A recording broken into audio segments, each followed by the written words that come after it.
60 radio stations nationwide. 1,000 plus news anchors, commentators, and DJs nationwide. 5,000 plus reporters and correspondents nationwide. RMN, Radyo Mo Nationwide. Ang totoong nationwide news network sa Pilipinas. Sa Dipolo DXDR 981. Tatak RMN. Radyo Mo Nationwide.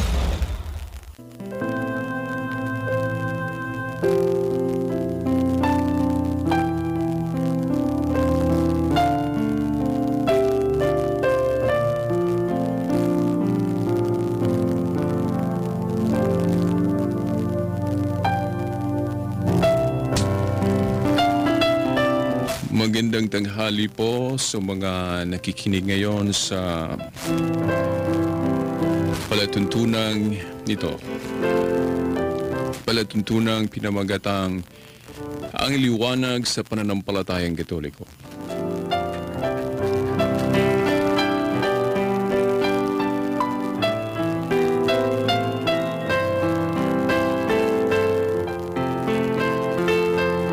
Ang inyong lingkod na si Shelbert Dondoyano Sr. alias Veritas patuloy na makasama ninyo sa palatuntunang ito.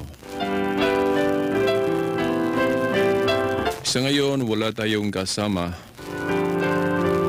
dahil nagtitext ang ating kasama na si kapatid na John Luwin Lumanta na meron siyang importanteng pupuntahan. Sabi niya, emergency daw. So, wala tayong makasama ngayon sa palatuntunang ito. At saka, huwag kayong magtataka na Tagalog version uli ang ating gagawing programa o palatuntunan. Dahil nagpa-promise ako sa inyo na hanggat hindi totally mabasura ang panukalang RH Bill sa ating Kongreso,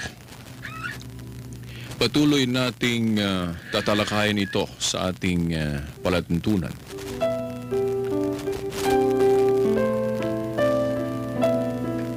Okay, araw na Linggo.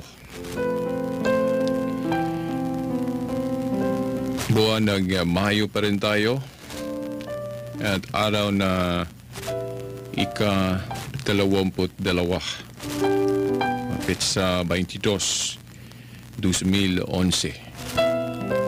May 22, 2011. Napag-alaman natin na bukas patuloy ang debate sa Kongreso. Marami pang mga congressman natin na antay o mga congressman na pabor sa ating ipinaglalaban ang hindi pa naka-interpellate. At na-notice natin, nakita natin last week, no? Siguro if I'm not wrong, Miyerkules ba yun o Thursday ba yun na isa sa mga nag-interpellate sa debate ay walang iba ang ating pambansang kamao na si Manny Pacman Bacquiao, Congressman Manny Pacman Bacquiao. Ako'y natatouch sa ipinakita ni Congressman Manny ang ating bayani sa boxing ito sa Pilipinas. Dahil kahit na baguhan, baguhan siya sa Kongreso natin, pero hindi siya nahihiya sa pagsasalita. Iyan ang gusto ko sa ating pambansang kamao na si Manny Pacman Bacquiao. Hindi siya natatakot. Hindi siya natakot magsasalita sa ating batasan o Kongreso. Talagang makita natin ba ang kanyang puso na meron talagang pagmamahal sa ating bansang Pilipinas. Kaya nga sabi ko sa aking sarili, marami ng mga araw na napasaya niya ang ating bansang Pilipinas sa kaniyang talento sa boxing. Binigyan niya ng malaking karangalan ng ating bansang Pilipinas. Napagod siya, nagsisikap siya sa pag-ensayo sa boxing para lang mabigyan ang ating bansang Pilipinas ng karangalan. Hindi lang basta karangalan, kundi malaking karangalan. At dahil noon, mga kapatid at mga kaibigan, natanong ko ang aking sarili. At siguro hindi lang ito sa aking sarili, kundi sa lahat natin, no? Tayong Pilipino. Ano ito? Naisip ko na ano kaya ang igaganti natin sa malaking karanghalan na ibinigay niya sa atin, no? Mga kapatid at mga kaibigan. Ikaw, ako, kayo diyan na nakikinig ngayon sa ating palatuntunan. Ano ba ang pwedeng maibigay natin sa kay Manny, no? Congressman Manny, na kasiyahan, no? Ano bang maibigay natin sa kanya bilang ganti natin sa kaniyang pagpapasaya sa ating bansang Pilipinas?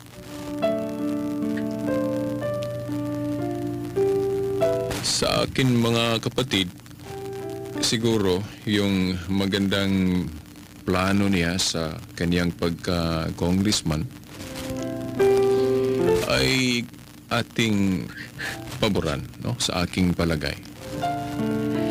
Yung pagtutol niya sa Reproductive Health Bill o RH Bill, palagay ko sa ngayong panahon, yun ang maibigay natin na parang ganti, no? Na dahil pinasaya niya tayo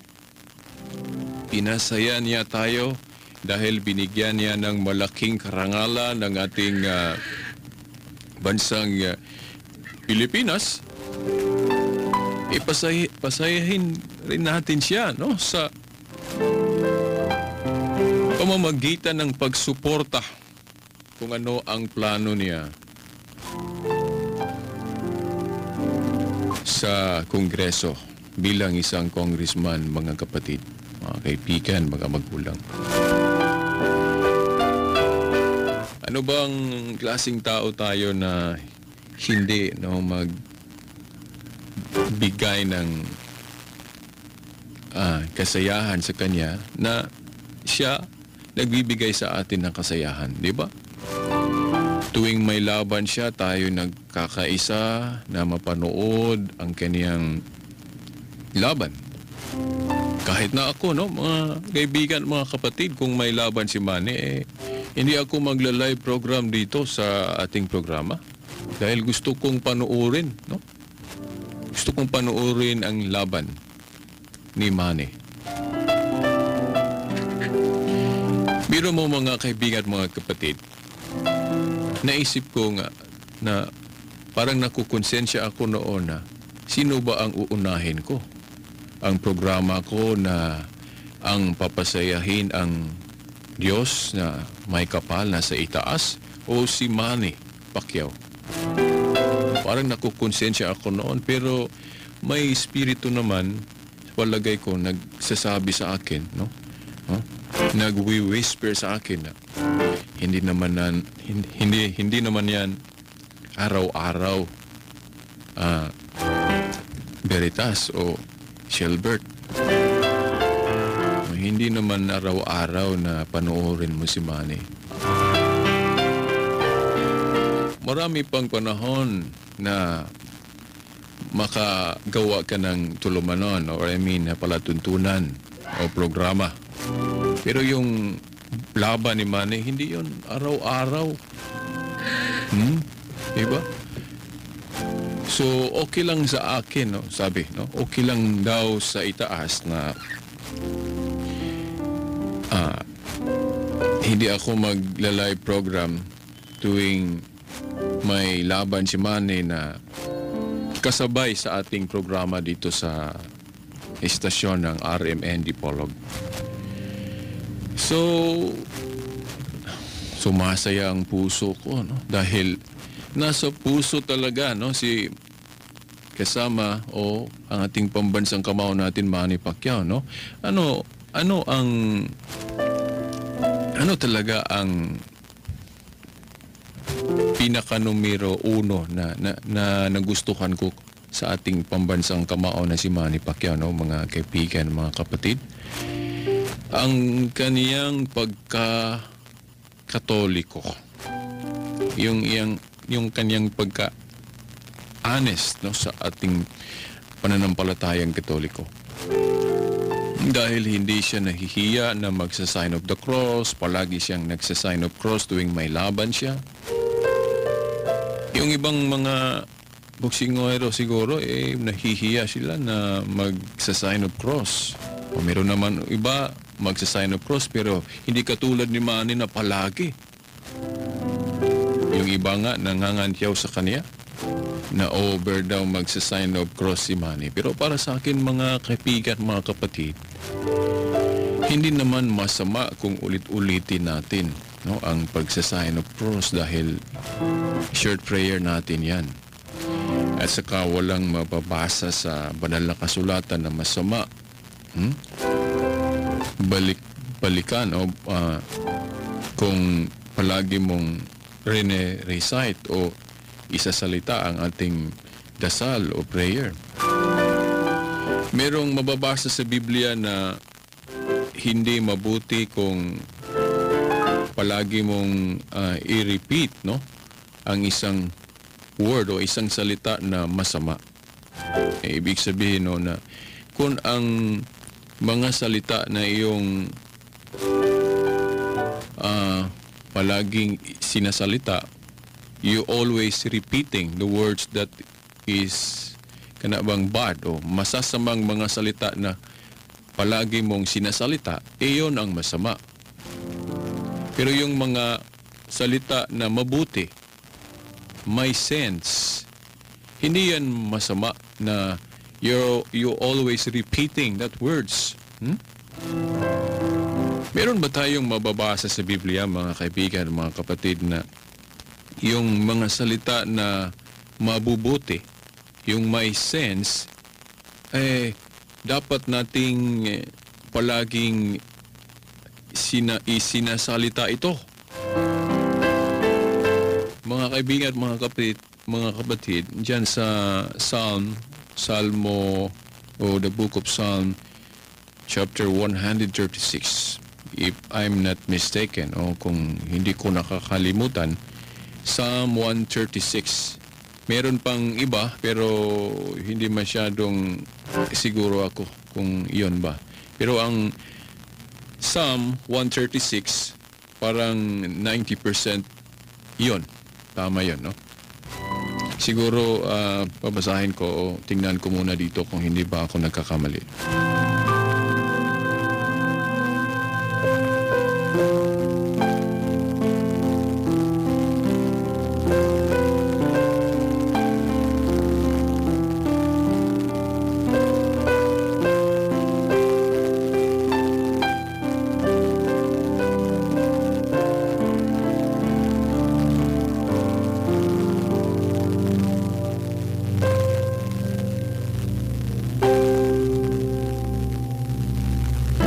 Okay, nakita ko na ang chapter 136 of the book of Psalm, mga kaibigan.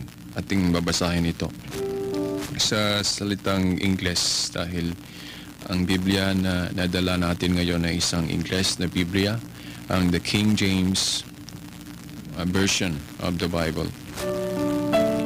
Oh, give thanks unto the Lord, for He is good, for His mercy endureth forever. He gave thanks unto the God of gods, for His mercy endureth forever. Huwag kayong magtaka sa mga words dito na medyo archaic, no? Medyo yung old style sa mga words, mga kaibigan, mga kapatid, dahil itong King James Version. Common dito ang Old English, no? Archaic English, like yung endure dito, endureth. Hindi ba? Baka magtataka kayo bakit endureth. Dahil archaic o Old English ang ginamit dito, mga kaibigan, mga kapatid. Gaya ng yung your o you, yung old, di ba? Thou o thee, di ba? Pero the same meaning, no? Mga kaibigan, mga kapatid. Okay, ating ituloy. Oh, give thanks unto the God of gods, for His mercy endureth forever. Oh, give thanks to the Lord of lords, for His mercy endureth forever. To Him who alone doeth great wonders, for His mercy endureth forever. To Him that by wisdom made the heavens, for His mercy endureth forever. To Him that stretched out the earth above the waters, for His mercy endureth forever. To Him that made great lights, for His mercy endureth forever. The sun that ruled by day, for His mercy endureth forever. The moon, the stars to rule the night, for His mercy endureth forever. Mga kaibigan, mga kapatid, hindi ko na ituloy lahat-lahat ito dahil it's very long. Baka maubusan tayo ng oras, no? Hindi pa tayo nakabigay ng mga kasagutan yung gusto nating sagutin about R.H. Peale, no? Mga kaibigan, mga kapatid. Inuna ko muna ito kahit na hindi detalye ang sa issue about repeating good words, mga kaibigan, mga kapatid, dahil meron akong nakausap sa net na kinakantyawan ang ating pambansang kamao na si Manny Pacquiao sa kaniyang yung the way na mag-sign of the cross siya na paulit-ulit. Yung nakausap ko, kinakantyawan si Manny dahil bakit daw paulit-ulit si Manny magsa-sign of cross tuwing may laban siya. Okay, ating didepensahan si Manny, mga kaibigan, mga kapatid, dahil gusto kong depensahan siya, no? Dahil dinipensahan din niya ang ating simbahan. Di ba, mga kapatid? Tumulong ang ating pambansang kamao sa pagdidepensa sa ipinaglalaban sa ating simbahan. Di ba? Di ba ang simbahan tutol sa panukalang R.H. Bill? Tapos tinutulungan tayo ni Manny. Di ba, anti-R.H. Bill si Manny, mga kaibigan, mga kapatid? So kung tinutulungan tayo ni Congressman Manny Pacquiao, mga kapatid, tulungan din natin siya dahil kinakantyawan siya, inaaway siya dahil nagpapabor siya sa ipinaglalaban ng ating simbahang Katoliko. Yun, iba pa, magsalita ng kung ano-ano, binayaran daw, binayaran daw. Hindi na siguro binayaran dahil mayaman na si Manny. No? Kapatid, kung ano-ano ang ginagawa nilang mga salita laban kay Manny dahil lang pumabor si Manny sa ating ipinaglalaban, no, sa simbahang Katoliko. Of course, si Manny hindi naman perpekto. No? Tao rin siya, no? Meron siguro mga kamalian niya siguro sa buhay noon o any ba? Pero ang punto natin ay yung heart niya na kahit na baguhan lang siya sa Kongreso, pero ang kanyang puso andon, mga kaibigan, mga kapatid, no? Hindi siya takot magsasalita kahit na baguhan lang siya sa Kongreso, no? Yung paulit-ulit niya na ginawa, hindi yun masama yung palagi siyang nagsasign of cross dahil dito sa Biblia, mayroong paulit-ulit dito. Ano ang inuulit-ulit dito mga kaibigan at mga kapatid? Yung mga salita na may sense, yung mga mabubuti na mga salita, pinauulit-ulit, di ba? Yung binasa ko, yung parang litany, yung prayer natin na Holy Rosary, di ba? May litany yon or litany. Yung ulit-ulitin natin yung mga magagandang mga salita na yung iba nandyan sa Biblia at yung iba naman ay yung ating ginawang venerate kay Mama Mary. Yung mga magagandang salita, kung uulit-ulitin natin, hindi yun masama. In fact, mga kaibigan, mga kapatid, andito yan sa Biblia, no? Gusto niyo balikan ko sa pagbabasa? Okay, no?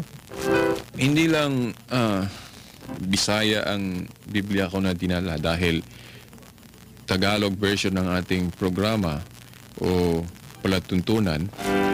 Tapos wala akong Tagalog na Biblia, no? Nagre-request pa ako sa aking cousin doon sa Maynila na pagpunta niya dito sa Dipolog ngayong June na sana nabibili siya ng Biblia na Tagalog na para sa akin.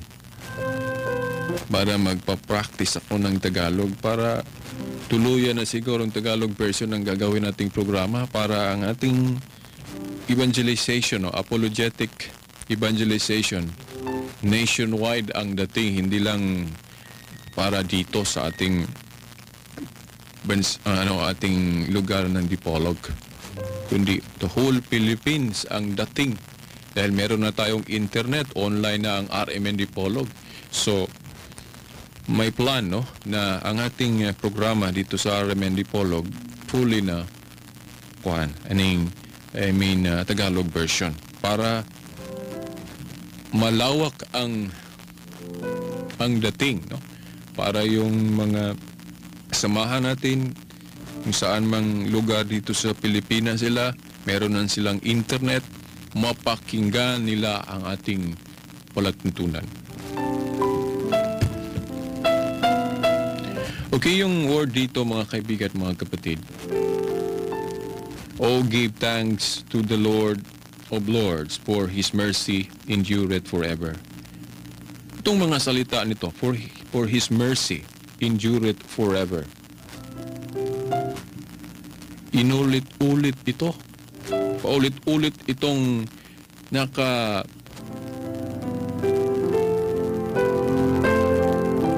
paulit-ulit itong nakalagay, no, sa mga bersikulo. From verse 1 up to verse 26.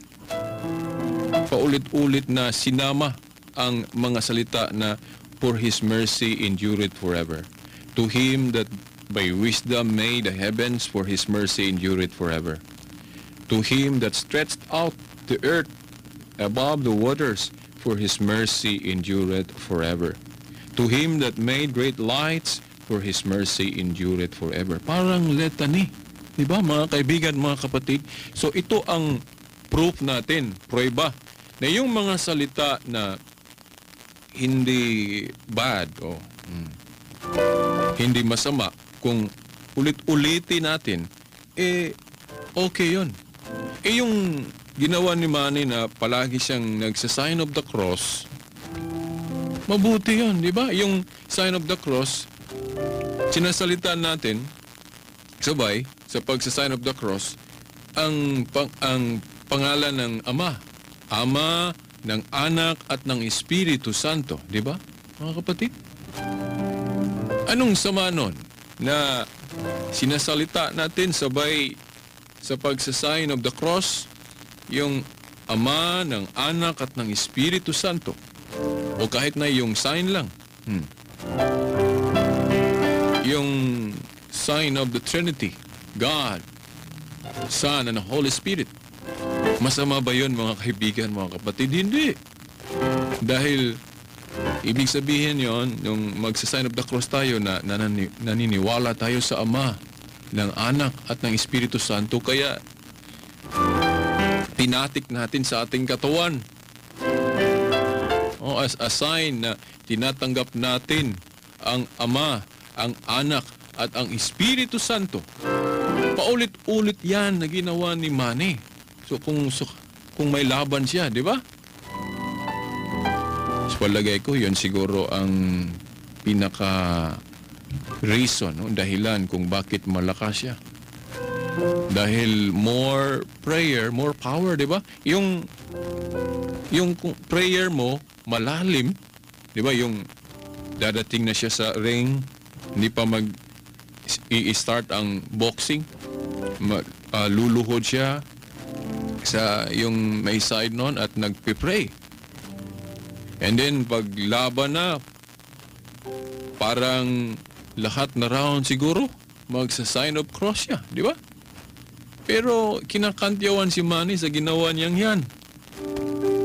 Hindi daw mabuti ang ginagawa niyang paulit-ulit siyang magsa-sign of the cross. Pero ako naman, ididepensa ko siya dahil wala namang masama noon. Biblical pa nga yung mga mabubuting mga salita na uulit-ulitin natin. Kagaya ng binasa natin dito sa Psalm chapter 136, mga kaibigan, mga kapatid. Basahin yung Biblia ninyo. Meron pang ibang chapter dito sa Biblia na kagaya nito. Pero nakalimutan ko. At saka yung nagdadasal ang ating Panginoong Hesukristo, no? Yun, kung if I'm not wrong, the book of Matthew, nakalimutan ko lang ang chapter at saka verse. Nagdasal ang ating Panginoong Hesukristo, repeating words. Paulit-ulit ng mga salita ang dinadasal niya, no? Maybe next time siguro mabigay ko sa inyo, no? Kung ating mababanggit yan sa next program natin. Kung anong chapter at saka verse noon na ang ating Panginoong Hesukristo sa pagdadasal niya na may mga dasal siya na inulit-ulit niya ang words, ang mga salita. Siguro, hindi lang ang ginawa ni Manny na palagi siyang nagsa-sign of the cross ang ating dinidepensa dahil kinakantyawan siya yung ibang mga kapatid natin. Hindi lang siguro si Manny ang ating dinidepensa nito, ang ginagawa natin dito ngayon. Kundi ang ating prayer mismo na Catholic, yung rosary, no? The Holy Rosary, na we keep on always repeating good words, mga magagandang mga salita na palagi na itong inulit-ulit, di ba? Mga kaibigan, mga kapatid, inaatake rin yon ng mga kaibigan at mga kapatid nating humihiwalay sa simbahang Katoliko, di ba? Marami diyan, yung mga fundamentalist groups, yung mga hindi Katoliko na mga kapatid natin na humihiwalay sa ating simbahan. Isa sa mga atake nila, yung mga ginagawa natin sa ating pananampalataya, yung pagro-rosary na we keep on always repeating words sa mga dasal natin dahil masama daw ulit-ulitin ng mga salita. No, mga kapatid, no? Biblical yan. Ang ating Panginoong Hesukristo mismo sa dasal niya, no? Nakalimutan ko lang ang chapter at saka verse yung nagdasal siya na paulit-ulit mga salita ang sinasalita niya sa dasal niya.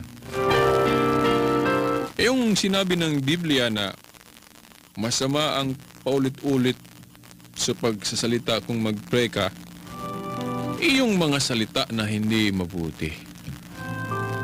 Yung hindi na kailangan. Yung mga words na parang ginawa mo na ang Diyos ay hindi alam niya kung ano ang kailangan mo. Yung mga nagpre-pray na maraming hihingin. Di ba? Yung maraming hihingin sa Panginoon. Para bang hindi alam ng Panginoon kung ano ang kailangan ng tao dito sa mundo, no? O dito sa buhay natin. Alam na, no?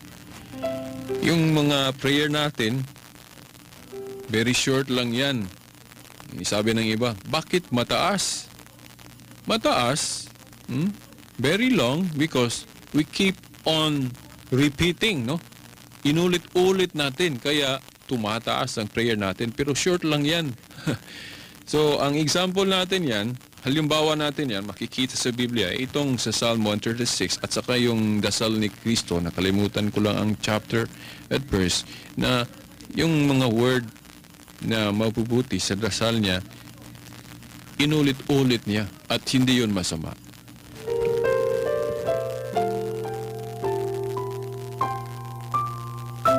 Yun ang ibig kong sabihin, mga kaibigan, mga kapatid at mga magulang. Yun ang gusto kong ibigay kay Manny Pacquiao para matulungan ko naman siya na madipinsahan ang sarili niya dahil merong nangantyaw sa kanya, nagsasalita ng kung ano-ano laban sa kanya dahil pumapabor siya sa side ng simbahang Katoliko sa isyong RHP, mga kaibigan, mga kapatid.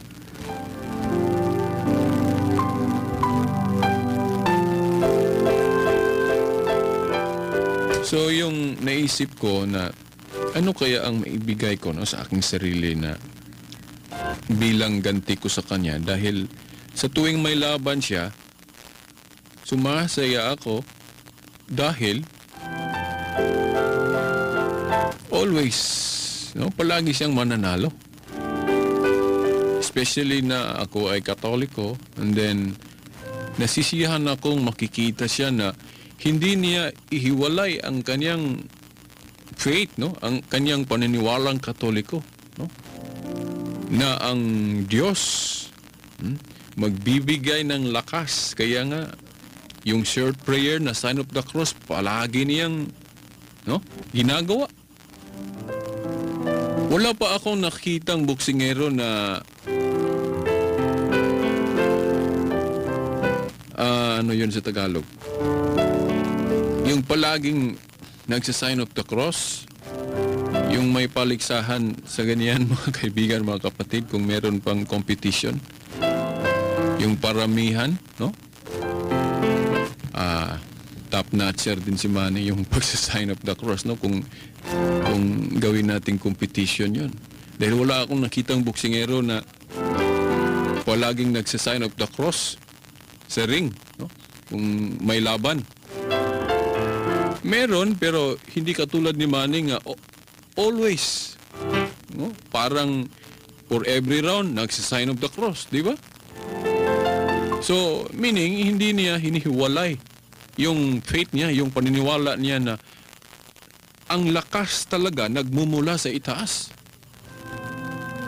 Para sa akin, mga kaibigan at mga kapatid, naniniwala ako niyan na ang kaniyang malalim na paniniwala sa ating paniniwalang Katoliko, ayon ay nagbibigay niya ng lakas. Biro mo, mga kaibigan, mga kapatid, kung ano-anong sinasalita yung mga kalaban niya, di ba? Hindi lang ako magbabanggit ng mga pangalan, ayaw ko. Hindi personal ang programa natin, kundi yung mensahe, no? Kung ano ang mensahe nito, no?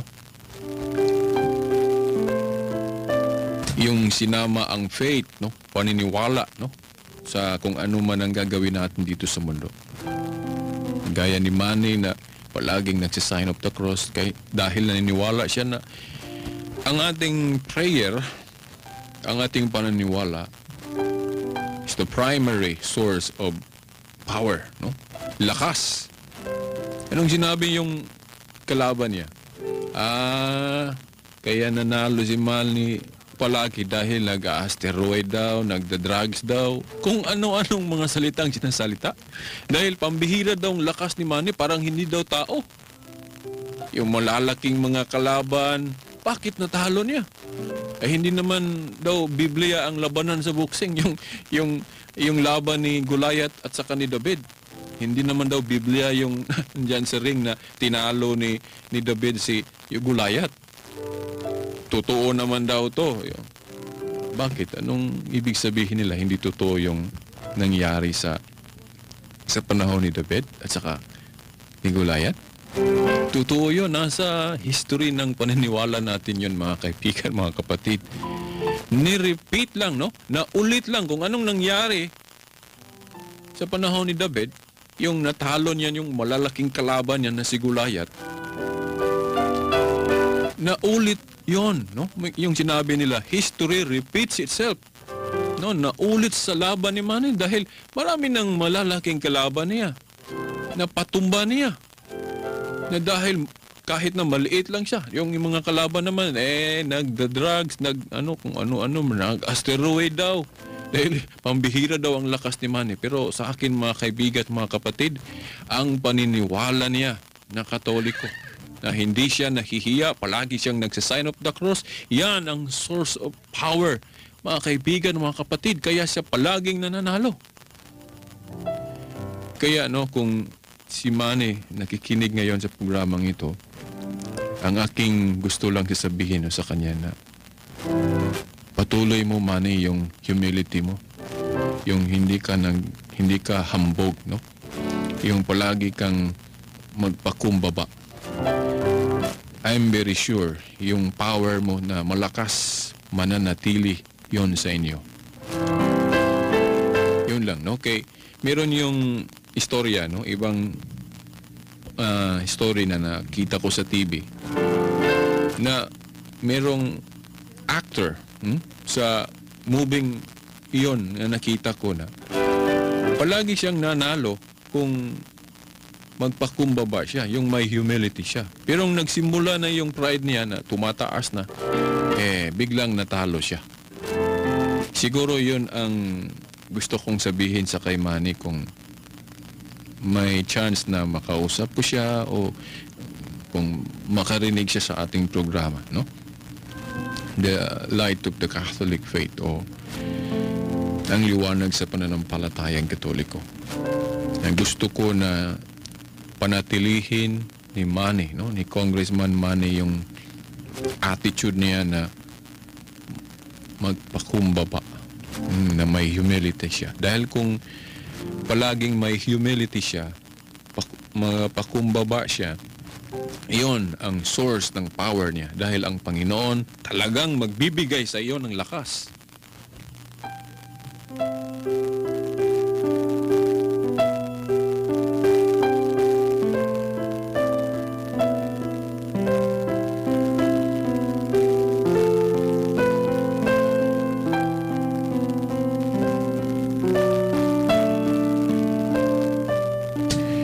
Mga kaibigan, mga kapatid, at mga magulang.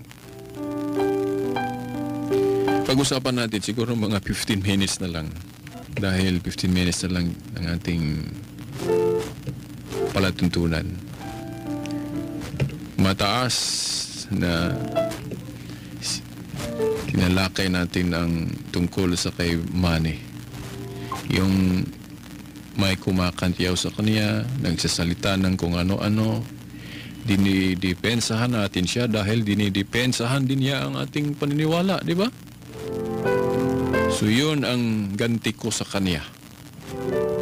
Kaya tuwing may laban siya, napasaya niya ako, pasayahin ko rin siya, no?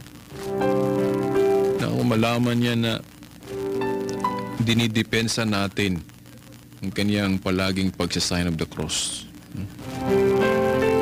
Yung lesson na hindi masama ulit-ulitin ang mga gawain natin na mabubuti. Yung logic lang no reasoning, mga kaibigan, talagang gusto ng Diyos na ulit-ulitin natin yung mga gawain na mabubuti kaysa ulit-ulitin natin yung mga gawain na masama, di ba?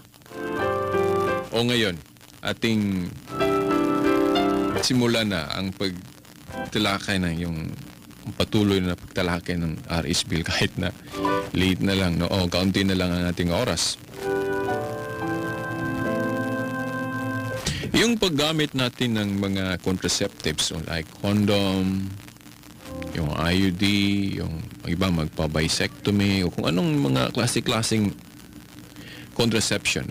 Nananiwala tayo na makatutulong sa pagkontrol ng pamilya natin, yung tinatawag nating family planning o birth control.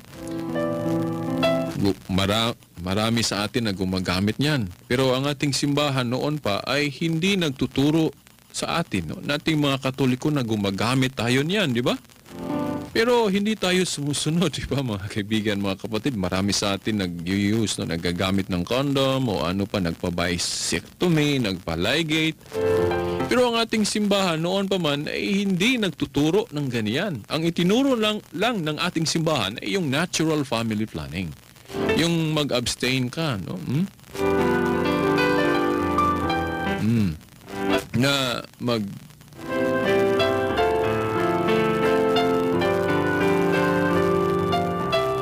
magtalik lang kayo sa yung mag-asawa na hindi fertile ang isa, yung babae.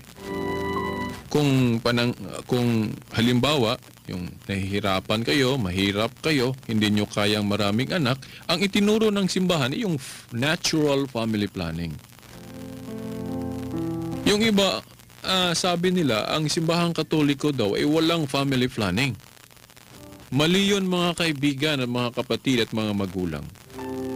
Tanungin nyo ang mga pari natin kung totoo bang walang family planning ang itinuro sa simbahan nating Katoliko.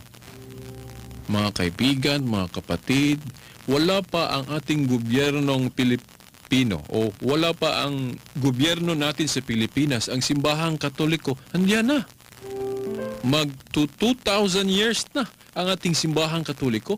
So meaning, ang kaniyang mga aral noon pa.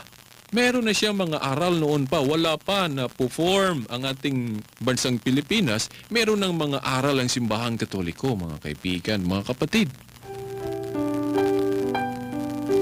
Yung sinasabi nila na walang family planning na itinuro ng simbahan, meron. Hindi lang natin gustong pakinggan o isa sa buhay. Tingnan niyo sa history. Kung hindi mo kaya na mag-anak ng marami, hindi naman tutol ang simbahan na kontrolin mo na wag mo na ngayon. Pero yung natural family planning, hindi yung artificial o yung hadlangan mo yung buhay dahil ang mangyayari anti-life. Merong nagsasabi sa atin na yung natural family planning daw, pareho raman daw yun dahil hinadlangan mo ang buhay rin. Dahil hindi ka gusto magkaanak, di ba? Pareho ra yun sa yung paggamit ng contraceptives na hadlangan mo, hindi ka gusto manganak. So, yun, gumamit ka. Pareho lang daw. Pero mga kaibigan at mga kapatid, hindi pareho. Dahil ang natural family planning, kung magtalik, no, ang mag-asawa, ang babae ay hindi fertile. So, kung hindi fertile ang babae, yung maghalik ang mag-asawa, mga kaibigan, mga kapatid, walang buhay na hinahadlangan kung gawin nila ang lovemaking nila, no? Walang buhay na hinadlangan dahil ang isa, yung babae, hindi fertile. Samantalang yung gagamit ka ng contraceptives, no? Na fertile ang babae at saka yung lalaki okay naman, may similya. So, sa paglalove-making nila, mga kaibigan, mga kapatid, kung hadlangan nila ng kung ano-ano diyan, ng mga contraceptives, klarong-klaro na hinahadlangan nila ang buhay. So, kaya mali yun. That's against or that's a violation of what we call natural law, mga kaibigan, mga kapatid. Pero yung natural family planning, walang buhay na hinahadlangan natin dahil yung babae ay hindi fertile. Kagaya nung yung ibang example natin, yung halimbawa, baog ang lalaki o kung ang babae naman may problema sa kanyang sa kanyang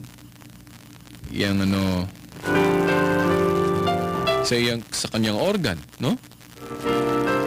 So, kung magla-love making sila dahil may diferensya ang isa sa kanila, so hindi sila magkaanak. Hindi kasalanan yun dahil hindi, ano yun sa Tagalog? Hindi nila kasalanan, no? Dahil, ano sa Tagalog yung nakalimutan ko? Hindi intentional, no? Kung hindi sila nagkaanak sa pagla-love making nila, hindi intentional yon. Yung marami sa ating mga yung nag-asawa na merong wala silang mga anak dahil may diferensya, hindi nila kasalanan kung wala silang anak dahil unable sila, no? Hindi intentional na hindi sila magkakaanak. Pero kung intentional na hindi ka magkaanak kaya gumamit ka ng mga contraceptives, yun. Linabag natin yung natural law dahil hinadlangan natin ang buhay kung gagamit tayo ng mga contraceptives. Pero sa natural family planning, walang buhay na hinahadlangan dahil kung magla-love making ang mag-asawa, hindi fertile ang babae, so walang buhay na hinahadlangan sa natural family planning. Kaya yun ang itinuro ng ating simbahan na hindi labag sa batas ng Diyos.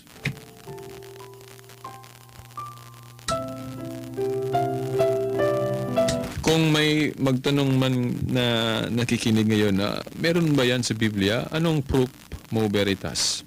Anong bersikulo sa Biblia magagamit natin yan?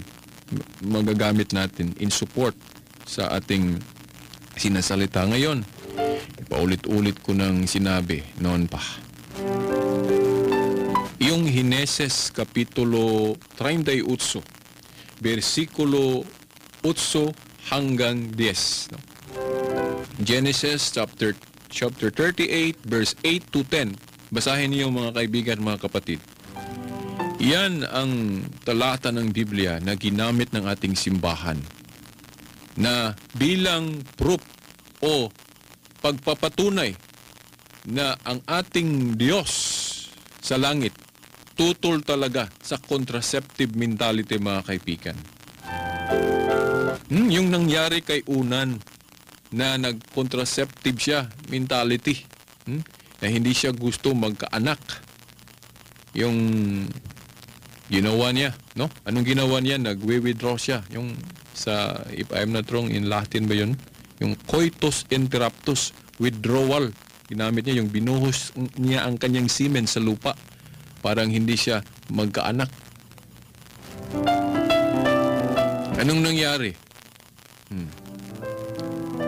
Ano ang ginawa ng Diyos sa kanyang ginawa na nagko-contraceptive siya? Dahil hinadlangan niya ang buhay.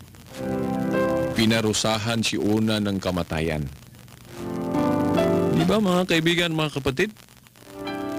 So, yon.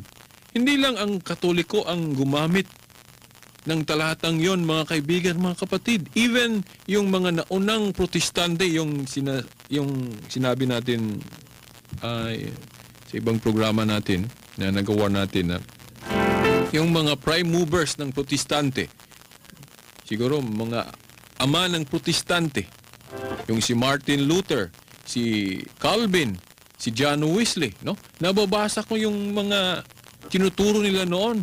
Kung mag-research tayo, malaman ninyo na yung mga naunang Protestante, pareho silang gumamit sa talatang yon, yung Hineses 38, 8 hanggang 10, ginamit nila sa pag-against sa paggamit ng mga contraceptives.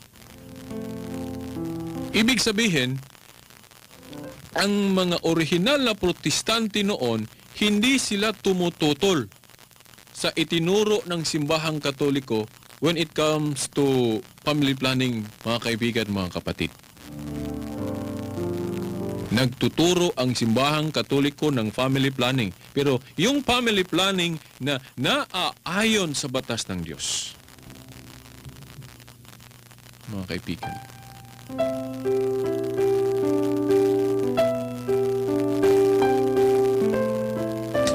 Kailan ba nagsimula yung pag-a-accept ng contraception sa Christian world, mga kaibigan, mga kapatid? Sinabi na natin sa nagawang programa na natin, mga kaibigan, mga kapatid, na 1930 lamang. Noong 1930 nagsimula na merong grupong protestante ang nag-a-accept ng contraceptives. Yung mga kapatid nating yung tinawag ng kanilang religion na Church of England, no? Anglican Church.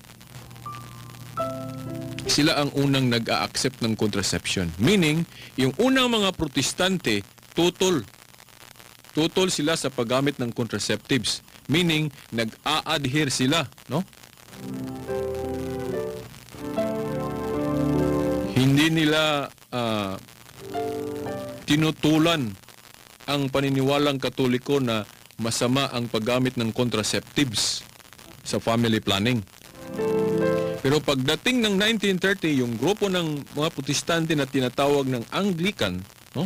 Sila ang unang nag-a-accept ng contraceptives at ang iba followed it, mga kaibigan at mga kapatid. Sinunod ng iba. Ibang mga protestante ngayon, kaya hindi tayo magtataka na maraming mga protestante ngayon ang nag-a-accept ng contraceptives. Pero ang original, mga kaibigan, yung historic teaching about family planning, yung tinuro ng simbahang Katoliko, yun ang una. Binago lang ng mga protestante. At sinunod naman ng ibang protestante, even yung mga Iglesia ni Cristo, sinunod din nila. Yung paggamit ng contraceptives, hindi daw masama. Sinong nagbago, no? Mga kaibigan, mga kapatid, yung sinabi ko na tandaan natin, ang Biblia ay nagwa-warn sa atin na merong mga tao na ang tama ginagawa nilang mali at saka yung mali ginagawa nilang tama. Yung moral ginagawa nilang immoral at yung immoral ginawa nilang moral. Dahil yung paggamit ng contraceptives, ang unang mga katuruan ng simbahan noon pa, from the Old Testament, New Testament, until 930, ang Kristiyanong paniniwala talaga, mga kaibigan, mga kapatid, against sa paggamit ng mga contraceptives. Pero binago nila pagdating ng 930 at yung sumusunod na mga henerasyon, ginagawa nilang tama. Dahil tama daw, gumagamit pa sila ng mga bersikulo, no? Sa pag-approve sa mga contraceptives. Pero kung tutusin, mga kaibigan, mga kapatid, wala naman tayong mababasa sa Biblia, no? From Genesis up to the book of Revelation, wala tayong mababasa na okay o nag-uutos ang Diyos na ang paggamit ng mga contraceptives sa family planning ay tama. Wala tayong mababasa, mga kaibigan. Yung sinabi ng Iglesia ni Cristo na meron daw ma-understand tayo yung sa Genesis 1 verse 28 na yung sabi ng Panginoon o sabi ng Diyos, magpaparami kayo. Pero ang dugtong, subdue it or supilin. Ang kanilang interpretation na kung marami na daw, maghinto na. Dahil sa word na subdue. Pero mga kaibigan at mga kapatid, binaluktot nila ang bersikulo dahil hindi talaga yon ang meaning, ang ibig sabihin. Ang ibig sabihin ng Diyos sa Genesis 1:28, subdue the earth. Yung supilin, ang ibig sabihin yung world, itong lupa, at saka yung mga animals na ang tao ay magkukontrol sa world o sa sanlibutan dahil espesyal ang tao na gawa ng Diyos dito sa mundo. Meaning, kontrolin ng tao ang mundo.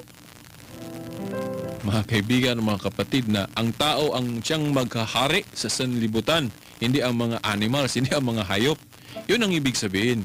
Pero ang Iglesia ni Cristo, binaluktot nila ang Genesis 1:28. Ang supilin daw, ang kontrolin daw, ang tao. Hindi, mga kaibigan, mga kapatid. Yung mag-contraceptives, wala namang contraceptives na sinabi nung bersikulo na yon.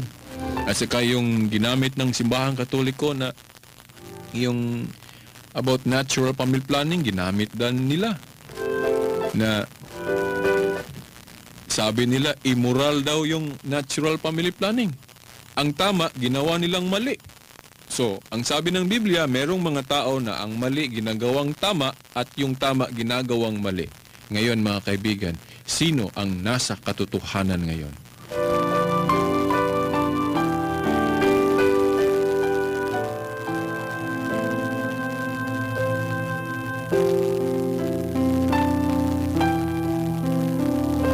Mga kaibigan, mga kapatid, wala na tayong oras. Hope na meron kayong natutunan ngayon sa ating palatuntunan. Yung mga kasama natin sa Davao nagtitext, si Brad Joe Balabastro. Maraming salamat, Brad Joe. Okay, mga kaibigan, mga kapatid, dahil wala na tayong oras, huwag niyong kalimutan ang ating website sa internet, ang veritas899.weblate.com. Saka yung mga kasamahan natin sa Pro-Life Philippines, dahil mapakinggan nila ang ating programa sa internet. Maraming salamat sa inyo. Okay? At saka merong debate sa GMA, mga kaibigan, mga kapatid, sa television ngayong gabi. Makita ninyo, mga alas 8 ng gabi. 8:40 to, mga 2 hours ang debate. Tingnan ninyo. At saka magbo-vote mo, yung may voting dyan sa internet ba, o online, or sa, hindi natin alam, sa cellphone ba, yung mga anti-RH bill, tulungan ninyo ang ating krusada, Tumulong kayo sa pagbo-vote, sa pag-aantay, para marami tayo na mag-go against sa RH bill. Okay, hanggang sa susunod na linggo, mga kaibigan, mga kapatid, ito ang inyong lingkod sa palatuntunang Ang Liwanag sa Pananampalatayang Katoliko. Kapatid na Shelbert Tundoyano Sr. alias Veritas. Okay, hanggang sa susunod. Sa ngalan ng Ama, ng Anak at ng Espiritu Santo. Amen.